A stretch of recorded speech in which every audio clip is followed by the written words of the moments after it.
Début 2019, Félix Tshisekedi salue son peuple. Il vient d'être élu président de la République démocratique du Congo. Son opposant Martin Fayulu rejette ces résultats, mais la CENI les a bien annoncés par l'intermédiaire de son président Corneille Nangaa. Et proclamé provisoirement élu président de la République démocratique du Congo, Monsieur Tshisekedi Tshilombo Félix.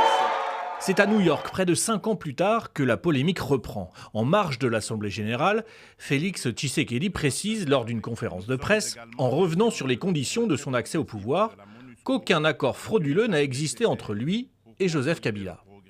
Nangaa prend alors la parole sur le réseau social X, anciennement Twitter. Sur une lettre à en-tête de son nouveau parti, il écrit « Un accord politique existe bel et bien. Il a précédé la publication des résultats définitifs. J'en suis l'un des co-rédacteurs. Cet accord inaltérable a été signé devant témoins par le président Tshisekedi et son prédécesseur. L'accord politique, accord pour la stabilité de la République démocratique du Congo, a été certifié et validé par 3 chefs d'État africains. » Nangaa, co-auteur d'un accord Tshisekedi-Kabila. Les réactions ne se font pas attendre. D'abord en une de la presse congolaise à Kinshasa, puis chez les politiques les plus proches des candidats d'alors. Le plus important pour nous, c'est que la justice s'en saisisse, mais au-delà, que nous tirons les leçons de ces affirmations gravissimes sur les crimes électoraux de 2018 pour que nous puissions préparer les élections de 2023. Il est temps que la communauté internationale, qui est citée par M. Nangaa, quand cet accord implique même certains chefs d'État africains, que la communauté internationale aide le Congo pour que le scénario qui a saboté la volonté du peuple en 2018 ne puisse pas se reproduire en 2023. Du côté de la présidence, les preuves sont attendues. Si celui qui était l'initiateur de cet accord, il n'a qu'à les publier.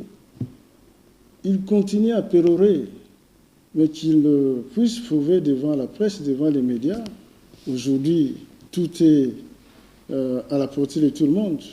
Qui sont les chefs d'État africains? S'il peut nous le dire, qui sont ces chefs d'État qui ont participé ou qui sont témoins de cet accord? Je crois que la Cour constitutionnelle doit se saisir de ce dossier parce qu'il a fait des manquements graves. Pour d'autres observateurs, un tel accord, dont le président de la CENI serait co-auteur, montrerait bien que la commission n'est pas indépendante. Corneille Nangaa, en tout cas, réussit à faire parler de lui qui est en exil en Belgique sous sanction des États-Unis pour corruption et entrave au processus démocratique, et qui a annoncé vouloir être candidat à l'élection présidentielle du 20 décembre prochain.